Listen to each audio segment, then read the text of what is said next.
ক্ষেত্রে এর যে অবাধ সুষ্ঠু নির্বাচনের বিষয় তো আমাদের এখনো সংশয় রয়েছে যে আসলে এটা কতটুকু হওয়া সম্ভব বা কতটুকু করা যায়, এই নির্বাচন কমিশনের সেই সক্ষমতা রয়েছে কিনা।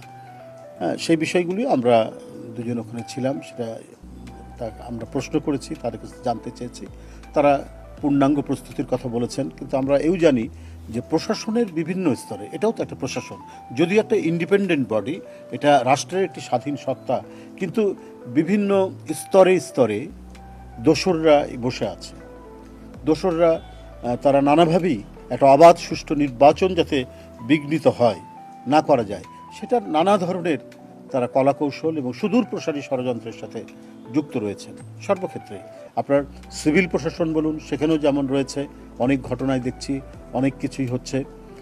তো সব কিছু মিলিয়েই আমাদের সেটাই জানতে চাওয়া ছিল যে দোসররা এখানে কি ধরনের তারা অবস্থান করছে, তারা কোনো ধরনের প্রতিবন্ধকতা সৃষ্টি করছে কিনা, এগুলো আমরা তাদেরকে প্রশ্ন করেছি।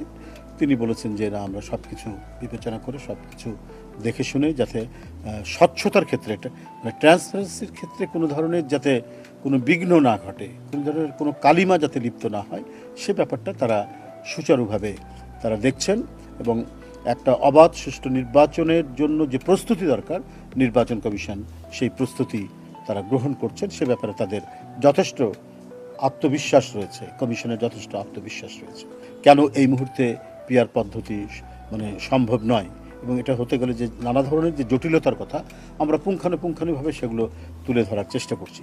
নির্বাচন কমিশন তিনি সমগ্র নির্বাচনের পৌরোহিত্য করবেন, তিনি সেটা ভালো মতো উপলব্ধি করবেন, উপলব্ধি করে একটা অবাধ সুষ্ঠু নির্বাচন এই মুহূর্তে করার জন্য যে কাজগুলি করা দরকার সেই পদক্ষেপগুলো তারা সেটা গ্রহণ করছেন।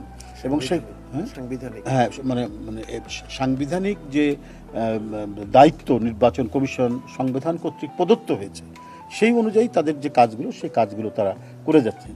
তো সেই ক্ষেত্রে এই মুহূর্তে যে দাবিগুলো গ্রহণ করে একটা অবাধ সুষ্ঠু নির্বাচন সম্পন্ন করা যায়, সেই কাজগুলোই তারা করছেন এবং করতে সক্ষম হচ্ছেন বলে আমাদেরকে তারা জানিয়েছেন।